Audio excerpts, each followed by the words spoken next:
அனைவருக்கும் வணக்கம். நான் ரொம்ப அதிகமாக பேசுனதில்லை. ஒரு செயலை செய்யணும்னா நான் ஒரு புறம் ஆசிரியர், ஒரு புறம் வருவாய்த்துறை. இந்த வருவாய்த்துறைங்கிறது பார்த்திங்கன்னா இட்ட பணியை அது சரியாக மிகச்சரியாக செய்யணுங்கிறது தான் அந்த வருவாய்த்துறையினுடைய இது. அதில் கிட்டத்தட்ட நான் ஒரு 30 வருஷம் அந்த வருவாய்த்துறையில் மிகச்சரியாக பயணிச்சிருக்கிறேன். அந்த வகையில் இன்றைக்கி இருக்கிற நம்முடைய ஆட்சியாளர்களில் பார்த்திங்கன்னா எனக்கு குறைச்சலாக ஒரு 10க்கும் மேற்பட்ட ஐஏஎஸ் ஆஃபீஸரை தெரியும். அதே மாதிரி டிஆர்ஓ லெவலில் வரையிலும் சர்வசாதாரணமாக போய் படைக்கிடுவேன். இங்கே எனக்கு மொத மரியாதைக்குரிய நண்பர் பழனிவேல் ஐயா ஒரு திருமண முகூர்த்தம் அந்த வகுப்புக்காக நான் சென்னை போயிருந்தேன். அந்த இடத்துல அவர் பழகினார். அதுக்கு பிறகு தான் நான் இந்த வரும்பொழுது இது மாதிரி மோகனூரில் ஒரு கிளாஸ் ஆரம்பிக்கிறாங்க, ஒரு கருத்தரங்கம், நீங்கள் அங்கே வாங்க அப்படின்னு சொன்னாங்க. சரின்னு நான் பார்த்தேன்னா வரிஞ்சு கட்டிட்டு ரொம்ப இன்ட்ரெஸ்டாக முதல் நாள் நைட்டே போயிட்டேன். விடிய காலம் 4:30 மணிக்கு போயிட்டு 5:15 மணிக்கு போன மொதல் ஆள், அவருடைய துவக்க விழாவில் இருந்த மொதல் ஆள் நான் தான். அந்த துவக்க விழா கடைசி ஆளாக வந்தாலும் நான் தான். அந்த விழாவினுடைய கடைசி ஆளாக வந்தது நான் தான். போயிருந்தோம், எல்லாரும் வந்திருந்தாங்க. அந்த கோயிலில் இருந்து அந்த பூஜை புனஸ்காரங்கள் எல்லாம் செய்யும் பொழுது அவர் எப்படி என்னை மதித்தாருன்னு எனக்கு தெரியாது. இருந்தாலும் அந்த எல்லாத்தையும் செஞ்சு தொட்டு கொடுக்குற அந்த ஒரு பாக்கியம் எனக்கு கிடச்சிருந்தது. போய் உட்காந்துக்கிட்டே இருக்கிறோம், எல்லாம் பண்ணிகிட்டே இருக்கோம், எல்லாம் நடந்துக்கிட்டே இருக்குது. என்னை யாரும் கூப்பிடலை. இருந்தாலும் நமக்கு ஒரு வரட்டு கௌரவம் இருக்க தானே செய்யும். இடையில ராதாகிருஷ்ணன் ஐயா பேசுவாருன்னாரு. நான் துடிச்சிக்கிட்டு கிளம்பிட்டேன். ஆனால் வேற ஒருத்தர் இருந்துட்டார். சரி, என்ன இருந்துக்கிட்டே இருக்கும். சாயங்காலம் ஒரு 6 மணிக்கு ஒரு வாய்ப்பு கிடைச்சது பாருங்கள். திண்டுக்கல் சில்ராஜ் ஐயா பேசுகிறார். அவருக்கு துண்டு பார்த்துற வாய்ப்பு எனக்கு கிடைச்சிது. மிகப்பெரிய பாக்கியம் அது. ஏன்னா நான் என்ன தான் இருந்திருந்தாலும் என்ன வகையில் நம்ம ஜோதிடமோ இல்லை வாஸ்தோ எந்த இதில் பண்ணியிருந்தா கூட அது குருட்டாம்பாக்கம். பின்னாடி நம்ம கொல்லை பக்கத்தை பார்த்து சொல்கிறது, பஞ்சாங்கத்தை பார்த்து சொல்கிறது, காலண்டர் பார்த்து சொல்கிறது. நம்ம இப்போ ப்ராப்பர் சேனலில் போகும்பொழுது எனக்கு அங்கேத்தான் தங்கபாண்டியன் ஐயா கிடச்சார். அன்னைக்கு சேர்ந்ததான் தங்கபாண்டியன் ஐயா. இன்றைக்கும் அவருடைய மாணவர் தான். இந்த நிமிஷம் வரையிலும் அந்த கிளாஸ் இருந்துக்கிட்டு இருக்கிறேன்.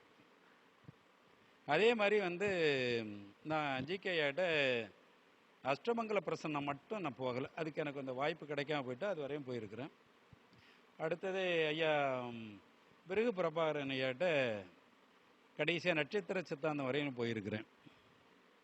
அதுக்கு அடுத்தபடி கோவி சக்தி ஐயா இருக்கிறாங்களே, வர்க்க சக்கரம், 2வது தடவை படிச்சுட்டு இருக்கிறேன்.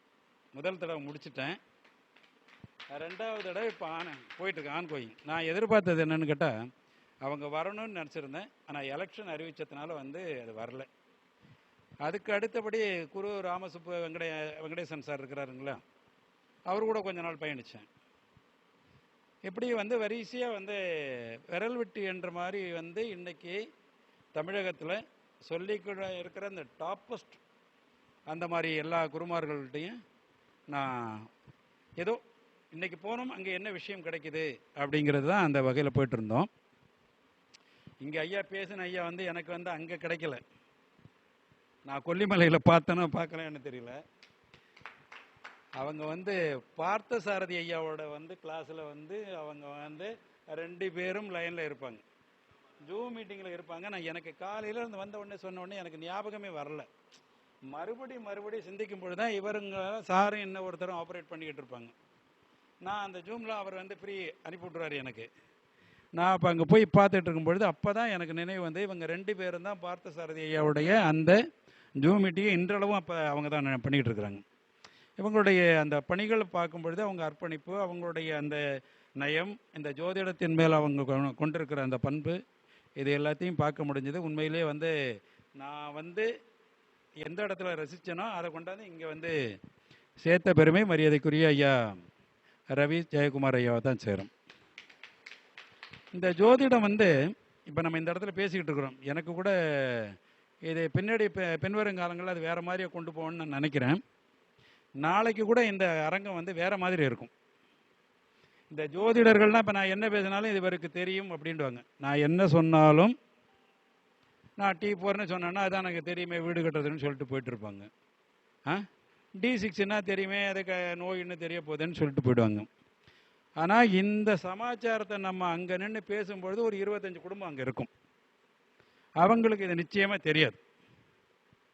அவங்களுடைய மனசில் என்ன நினச்சிருக்கிறாங்களோ, இந்த ஜோதிடத்தின் மேலே என்ன வருதோ அதை முழுவதுமாக ஜட்ஜ் பண்ண முடியவங்க எதிர்த்தாப்பில் நாளைக்கு ஒரு 25 குடும்பம் இருக்கும். அதனால் நிச்சயமாக நம்ம ஜோதிட கருத்தரங்குங்கிறத விட ஜோதிடம் ஒரு வழிகாட்டி, ஜோதிடர் ஒரு அட்வைசர் அப்படிங்கிறது தான் நாளைக்கு இந்த அரங்கம் தெள்ள தெளிவாக பிரதிபலிக்க போகுது. அதுக்கு தகுந்த மாதிரி யாருமே இங்கே நான் செய்கிறேன் போகிறேங்கிறதெல்லாம் நான் கொண்ட கொள்கையில் உழைப்பு உழைப்பு உழைப்பு, அது தவிர எனக்கு வேறு எதுவும் தெரியாது. நான் பண்ணியிருக்கிறேன்னா நீங்கள் தப்பாக நினச்சிடக்கூடாது என்னை நான் பற்றி நினைக்கிறேன்னு. எங்கள் வீட்டில் எல்லாருமே ஹைலி எஜுகேட்டட் தான், யாருமே குறைவு இல்லை. அதே மாதிரி என்னை சார்ந்தவர்களும் அப்படி தான் இருக்கிறாங்க. இருந்தாலும் என்னை போகக்கூடாதுன்னு சொல்லுவாங்க. ஆனால் என்னால் இந்த உழைப்பில் இருந்து என்னால் விலகவே முடியாது. இன்றைக்கி கூட நான் இங்கே இருந்துக்கிட்டு இருந்தேன்னா இன்றைக்கும் என்னோடய ஒர்க் இப்படி போய்கிட்டே தான் இருந்தது. வரிசையாக போய்ட்டு இருந்து சாயங்காலம் வரையும் இருந்து அப்படி இருக்கணும்னா நம்ம உழைச்சிக்கிட்டே இருக்கணும். நான் கூட சொன்னேன், நம்ம அந்த இது முதியோர் இல்லமா, முதியோர் இல்லம் போகாத அளவுக்கு நம்ம இருக்கணும், அதுக்காக நம்ம உழைக்கணும்னு காலையில் சொல்லியிருந்தேன். நான் இன்றைக்கி அந்த முதியோர் இல்லத்தில் மீட்டிங் நடந்துக்கிட்டு இருக்கு. அந்த முதியோர் இல்லங்களில் தேசிய இதில் ஜென்ரல் கவர்மெண்ட்லேருந்து விசிட் வர போகிறாங்க. அதுக்கு என்னுடைய பணி சிலது இருக்குது, அது அவர் உடனே பண்ணி கொடுத்துருங்க அப்படிங்கிறாரு. நானும் போய் பண்ணிகிட்ருக்கிறேன். இவங்களெல்லாம் நான் என்ன யார் என்னன்னு அவங்களுக்கு தெரியாது. நான் ஒரு லேபர் ஆக்டில் நின்றுட்டுருக்கிறேன். அப்படி அந்த மாதிரி இருக்கும் பொழுது நான் தான் சொன்னேன், பார்த்தா ஆர்டிஓ, டிஆர்ஓ கேடரு, பெரிய பெரிய அதிகாரிகளெல்லாம் போய் அந்த முதியோர் இல்லத்தை பார்க்கும்பொழுது எனக்கு வேதனையாக இருக்கும். சில நேரத்தில் நானே சிலதை பண்ணிட்டு வந்துடுவேன். அது மாதிரி இருக்கும். ஏன்னா இப்போ நம்ம இதைத்தான் அந்த ஜோதிடம் சொல்லுது. இவருடைய காலங்களில் இந்த மாதிரி ஒரு காலகட்டம் வரப்போகுதுங்கிறத நம்ம என்ன யார் சொல்ல போகிறேன்? இந்த ஜோதிடர்கள் மட்டும்தான் சொல்லுவாங்க. இந்த ஜோதிடம் மட்டும்தான் சொல்லும். சரிதானுங்களா? வேறு யாராலையும் சொல்ல முடியாது. நான் கூட நேற்று 2-3 பேருக்கு கமாண்ட் அடித்தேன். எனக்கு இதுவரையும் நான் குரூப் ஃபார்ம் பண்ணதில்லை. எனக்கு இப்போ தான் தெரியுது நம்ம இதுவரையில் வர்றவங்க பூரா வருவாங்க, ப்ராப்ளமேட்டிக்காக இருக்கிறத மட்டும் நான் கையில் எடுப்பேன். அப்புறம் என்னாச்சுன்னு கேட்டால் இந்த இதெல்லாம் இருக்கிறாங்க இல்லைங்களா, மாற்றுத்திறனாளிகள், அதை நான் ரொம்ப இன்ட்ரெஸ்ட்டாக போய் எடுப்பேன். இதுக்கு காரணம் என்னங்கிறதெல்லாம் அந்த மாதிரி எடுத்துகிட்டு அது மாதிரி தான் பண்ணுவோம். இங்கே இந்த மண்டபத்துக்கு நம்ம எதுவும் பணம் கொடுக்கலைங்க, தயவுசெய்து யாரும் அப்படி நினச்சிடாதீங்க. இந்த மண்டபம் நமக்கு ஃப்ரீயும் இல்லை, ஒன்றும் இல்லை. இந்த மண்டபத்தில் அவங்க என்கிட்ட பண்ணார். நான் எப்பொழுதுமே மேக்ஸிமம் அவாய்ட் பண்ணுவேன். அன்னைக்கு பார்த்தா திடீர்னு எடுத்துட்டேன். அவர் ஃபோன் பண்ணுறாரு, திடீர்னு எடுத்துட்டேன். எடுத்த உடனே சொன்னேன், ஐயா இது மாதிரி நான் 19ஆம் தேதி ஒரு கருத்தரங்கம் வைக்கலான்னு நினைக்கிறேனே, அங்கே வச்சுக்கலாமான்னாரு. நான் உடனே சொல்லலை, ஓகேன்னு சொல்லிட்டேன். ஓகேன்னு சொன்ன உடனே இதை சும்மா ஒரு பள்ளிக்கூடம் நினச்சேன்னா நான் எந்த பள்ளிக்கூடத்தில் வேணாலும் வைக்கலாம். நான் ஆசிரியராக இருந்த பள்ளிக்கூடம் கூட பெரிய அளவுலலாம் இருக்குது. நான் வெளியானதுக்கு பிறகு அந்த கல்யாணத்து அந்த எந்த இடத்துக்கும் போக மாட்டேன். அப்போ உடனே நான் சொன்னேன், இது மாதிரி இருக்குதுன்னு. ஓகே, 19ஆம் தேதி ஒன்றுமே இல்லை, நீங்கள் பாட்டுக்கு வச்சுக்கலாமே அப்படின்னு சொல்லிட்டு ஒரே ஒரு வார்த்தை, என்ன ஏதாவது நான் பண்ணணுமா அப்படின்னா, ஒன்றும் இல்லை, அது இருக்கிறது இருந்தால் அந்த மக்கள் ஏதாவது அந்த இது பண்ணுறவங்கன்னா அதுக்கு நம்ம பண்ணி கூட வேறு எந்த விதமான செலவினமே இல்லைன்னு இந்த அத்தனை எல்லாமே அவர் தான் பண்ணிகிட்டு இருக்காரு. நான் சும்மா தான் இருக்கிறேன். எந்த செயலையும் நான் பண்ணலை, அவர் தான் பண்ணிகிட்டு இருக்காரு. இங்கேருந்து துண்டு இது மாதிரி எல்லாம் சால்வ் போடணும்னாரு. ஐயா சொன்னாங்க, நான் ஒரே ஒரு இது போட்டேன், யாருக்கிட்டையும் நம்ம நுழைவு கட்டணமோ அது இதோ இருக்கக்கூடாது. எவ்வளவு பேர் வந்தாலும் அவங்களுக்கு நிறைவாக நம்ம அவங்களுடைய எண்ணங்கள் அறிஞ்சு நம்ம செய்யணும். அது அடுத்தபடி நம்மளால என்ன பண்ண முடியும் அதை பூரா பண்ணிவிடுவோன்னுட்டு நான் கூட இந்த ஜோதிடத்துக்கு சிலதை எடுக்கலான்னு நினச்சேன். வாய்ப்பாடு நான் கூட சக்தியை கேட்டது அதை தான் சொன்னேன். இந்த வாய்ப்பாடெல்லாம் நிறைய பேர் நான் எழுதுகிறேன், ஜாதகம் எழுதுறேன்னுட்டு கூட நம்ம போடுறோம் இல்லைங்களா. அப்போ ஜாதகம் எழுதுறதுக்கு நம்ம ஒன்றுட்டு நம்ம வாய்ப்பாடு சொல்லுவோம், இல்லை நம்ம 6ஆம் வாய்ப்பாடு 7ஆம் வாய்ப்பாடு, அடுத்தது என்னாச்சு தசாபதி அடிப்படையில் தான் நம்ம எடுக்க போகிறோம் ஜாதகம் எழுதும் பொழுது. அப்போ இந்த வாய்ப்பாடுகளெல்லாம் 20ஆம் வாய்ப்பாடு தெரிஞ்சதுன்னா ஓகே, 19 தெரிஞ்சால் ஓகே, 18 தெரிஞ்சால் ஓகே, 17 தெரிஞ்சால் ஓகே, அப்புறம் 16 தெரிஞ்சால் ஓகே. இப்படி இந்த வாய்ப்பாட்டை நான் டைப் அடித்து எல்லாத்தையும் எடுத்துருவோன்னு பார்த்தா எங்கள் வீட்டில் 2 சிஸ்டர்ஸும் இருக்குது. நான் என்னோடய ஆஃபீஸை எங்கள்கிட்டலாம் யார்கிட்டையும் காமிக்கல. இதெல்லாம் எடுத்தேன். இது இங்கே பயன்படுமாங்கிறதுல சரின்ட்டு அதை அப்படியே சமயத்தில் யாராவது கமாண்ட் அடிச்சுட்டா என்ன பண்ணுறது அப்படிங்கிற ஒரு வகையில் அதை அப்படியே விட்டுட்டேன். ஐயா அந்த குரூப் எடுத்துக்கிட்டு இருக்கிறாங்க, எத்தனை நோட்டு கேட்டாலும் கொடுத்துருப்பாங்க. இதை எடுத்து இது எந்த அளவுக்கு பயன்படுத்த போகிறாங்கன்னு எனக்கு தெரியல. சரி, இந்த நோட்டு வாங்குகிறோம், இந்த பென்சிலை பேனா வாங்குகிறோம், இதெல்லாம் கொடுத்தான்னாக்க எப்படி பண்ணுவாங்கங்கிற ஒரு ஐயப்பாடு. அதோட கூடுதலாக நாளைக்கு ஒரு 50 பேருக்கு மேலே நிச்சயமாக வந்து பார்வையாளர்களாக குடும்ப உறுப்பினர்கள் ஜோதிடத்தை பற்றி முழுவதுமாக இது எந்த வகையில் நமக்கு பயன்பாடாக இருக்குது, ஒவ்வொருத்தருக்கும் ஒவ்வொரு வகையில் அது நிச்சயமாக வந்து பதிவு ஆக போகுது நாளைக்கு. அப்போ இவங்க எடுத்து வச்சுருப்பாங்க, அவங்க விட்டுருவாங்களேங்கிறதுனால தான் அந்த ஒரு முயற்சியை நம்ம அதை எடுத்துக்கலை. இப்போ குறிப்பெடுக்கிறத பார்க்கும்பொழுது உண்மையிலே சரி நம்ம அந்த நோட்டை நம்ம எடுத்துருந்துருக்கணுமே, வாங்கியிருக்கணுமேங்கிற ஒரு எண்ணம் இருந்துச்சு. அந்த வகையில் தான் நம்ம இந்த நிகழ்ச்சி அப்படி கொண்டுட்டு போகணுன்னு நினச்சிருந்தோம். அதனால் இது இன்னும் சிறப்பாக அமையணும் அப்படின்னு பார்க்கும்பொழுது இப்போ பொன்னையா சுவாமிகள் நான் நினச்சிருந்தேன். நான் ஃபஸ்ட்டு வந்து எல்டி ஐயாவுக்கு ஒரு நாள் முழுவதுமாக போயிருந்தேன். நான் எப்பொழுதுமே அவங்களுக்கு தெரியும், வந்து வருவாய்த்துறையில் தெரியும் யார் யார் வந்து அந்த ஜனவரி 1ஆம் தேதி எத்தனை பேர் வந்திருக்கிறாங்கன்னு லிஸ்ட் எடுப்பாங்க. இவர் வரலைன்னா அவருக்கு ஒரு எப்படியோ ஒரு வகையில் ஒரு தொந்தரவு கொடுத்துருவாங்க. அப்படி ஒரு நிலவரத்தில் இருக்கும்பொழுது என்னுடைய 2019 ரிட்டையர்மெண்ட் ஆனதுக்கு பிறகு வருவாய்த்துறைக்குள்ளே உள்ளே போனதில்லை. நான் அப்படியே சொல்லிக்கிட்டு இருப்பேன், கலெக்டர் வரையிலும் போய் பார்த்துட்டு முடிச்சுட்டு வருவோம். ஜோதிடத்துக்கு வந்த உடனே நான் பார்த்தது எல்டி ஐயாவை. நேராக போய் ஒரு நாள் அந்த 1ஆம் தேதி அலைஞ்சு வாழ்க்கையை வெறுத்து நான் சோர்ந்து போயிட்டேன். என்னுடைய அருமை நண்பர் பூவேந்தன் உங்களுக்கு தெரிஞ்சிருக்கேன், இன்றைக்கி வந்திருக்கேன்னா அவர் மிக மிக அதிகமாக வந்து ஈடுபாடு உடையவர். இன்றைக்கி நாளைக்கு வந்து ஐயா அவருடைய பிறகு பிரபாகரனுடைய கிளாஸ் வந்து 4 நாள் தொடர்ச்சியான கிளாஸ் இருக்குங்கிறதுனால அவங்க போயிட்டாங்க. அப்போ 2 பேருமா போய் கடைசியில் கண்டுபிடிச்சி அவர் ஆத்தூரில் இருந்தார். அப்புறம் அந்த நேரத்தில் அவர்கிட்ட ஆசீர்வாதம் முடியல, அங்கேருந்து ஆசீர்வாதம் வாங்கிட்டோம். மறுநாள் போய் எல்டி ஐயா, ஆமாம், அது எல்லா வகையிலையும் போயிருக்கேன். ஆமாம். அப்புறம் அதுக்கு பிறகு அவர்கிட்ட போய் அடுத்த மீட்டிங் போய் அதில் போய் காலில் விழுந்து இதெல்லாம் ஆசீர்வாதம் வாங்கிட்டு வந்தோம்.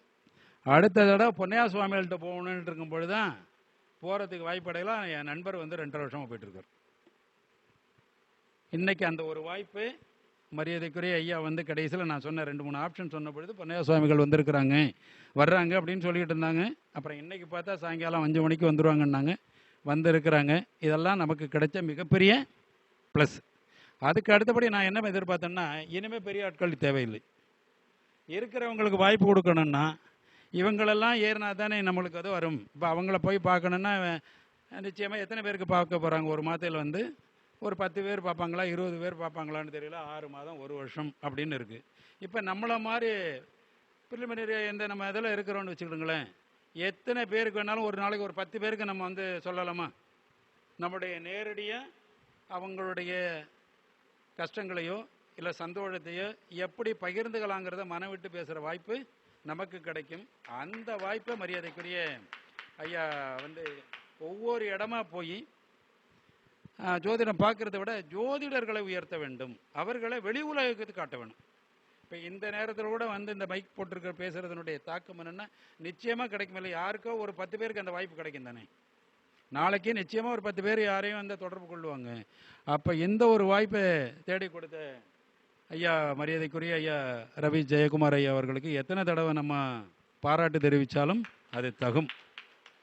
ஏன்னா நான் ஒரு 15 மீட்டிங் வரையிலங்க கிட்டத்தட்ட போயிருப்பேன். இடையில கூட சொன்னாங்க கால்குலேஷன் அதெல்லாம் அப்படி இல்லை. 12வது மாதம் போகும்போது 12வது மாதம் 2ஆம் ஆண்டு துவக்க விட மீட்டிங்கில் இருந்தேன், பேசியிருப்பாங்க. அதே மாதிரி கொல்லிமலை போனதுக்கு பிறகு அப்புறம் சரி கொஞ்சம் அப்படியே கொஞ்சம் மனமாச்சரியங்களில் அப்புறம் விட்டுட்டு அப்படியே கொஞ்சம் விட்டுட்டேன். இந்த ஒரு அற்புதமான நேரம் கிடைச்சிது. அப்போ எனக்கு கிடைச்ச வாய்ப்பை நான் சரியாக கொண்டுட்டு போயிடணும் இல்லையா. அப்போ எனக்கும் ஒரு ஏதோ ஒரு இதுக்காக நம்ம ஒரு அர்ப்பணிப்பு வேணும் இல்லையா. அந்த வகையில் தான் எனக்கு என்னுடைய கடமையை செய்கிறது ஒரு வாய்ப்பு கொடுத்த அவருக்கு இதை நீங்கள் 100 தடவை வந்து நீங்கள் பாராட்டினாலும் அது மிக மிக தெளிவாக இருக்கும்.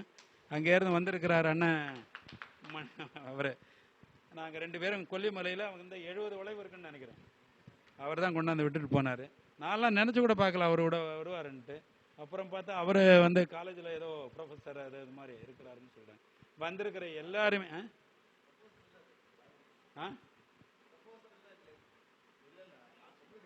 ஆமாம், அதை தான் சொல்கிறோம். அவர் நைட்டு அவர் தான் அறிமுகப்படுத்தினார். இப்போ பக்கத்துலேயே உட்காந்துக்கிட்டு நம்மளை அதை சொல்கிறாரு. இங்கே வந்திருக்கிற எல்லாமே அதே மாதிரி வந்து பார்த்தீங்கன்னா, ஐயா வந்து பின்னாடி குழந்தை பேர் அந்த திருமணம் அதெல்லாம் வந்திருப்பாங்க. கொல்லிமலையில் தான் அவர் பாடம் நடத்தினார். வெறும் எல்லாத்தையும் அது போட்டார். இப்போ தொடர்ந்து அவர் பயணிச்சுக்கிட்டு இருக்கிறாரு. ஆமாம், நிறைய அதெல்லாம் இல்லை, நிச்சயமாக அவர் நிறைய பேரை உண்மையிலே உருவாக்கி வச்சுருக்காரு. இன்றைக்கி யார்கிட்டயே ஒரு வகையில் நம்ம போய் அணுகிறதுக்கு ஒரு வாய்ப்பு கிடைக்கும். உங்களை எல்லாம் வந்து பார்க்குறதுக்கு ஒரு வாய்ப்பு கிடைச்சதில் இந்த அரங்கம் நாளைக்கு முழுவதும் நிறைஞ்சிருக்கணும்.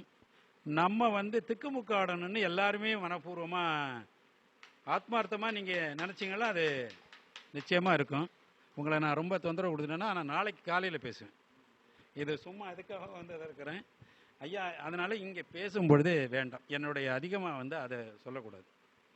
நீங்கள் என்ன சொல்லணுமோ அதை மட்டும் வந்து ஒரு டாப்பிக்கு ஆளுக்கு என்ன நேரம் கிடைக்காது. இருக்கிறது 5 மணி நேரம். நம்ம 5 மணி நேரங்கிறது என்னென்னா 300 நிமிஷம் தானே வரப்போகுது. அப்போ அதுக்கு தகுந்த மாதிரி எத்தனை பேரை ஏற்றி இறக்க போகிறோமோ அவங்களெல்லாம் உங்கள் பாயிண்ட்டை இங்கே அவர் வாழ்க இவர் வாழ்கன்னு எதையுமே சொல்லாமல் நீங்கள் எடுத்துக்கிற டாப்பிக்கை, நீங்கள் ஒரு டாபிக் எடுத்தீங்களோ அந்த டாப்பிக்கே வந்து எடுங்க. அதே டாப்பிக்கை அடுத்தவங்க யாரும் எடுக்காதீங்க. இது ஏன்னா நம்ம கருத்தரங்க இல்லை, பப்ளிக்கில் இருக்கிறவங்க நிறைய கேட்குறது தயாராக இருக்கிறாங்க. அதனால் என்னுடைய தாழ்மையான வேண்டுகோள், நீங்கள் எடுக்கிற விஷயம் வந்து நம்ம அவர் எடுத்த பாயிண்ட்டு அடுத்தவங்க எடுக்க வேண்டாம். இவர் எடுக்கிறது நிறைய இருக்குது. பார்த்தீங்களா, கடல்னு சொல்கிறோம் இல்லையா, அவ்வளவும் அதில் தானே இருக்குது. அந்த 12 கட்டத்துக்குள்ளே தான் இருக்குது. 12 கட்டத்துக்குள்ளே எவ்வளோ விஷயம் இருக்குதுன்னு தெரியுது.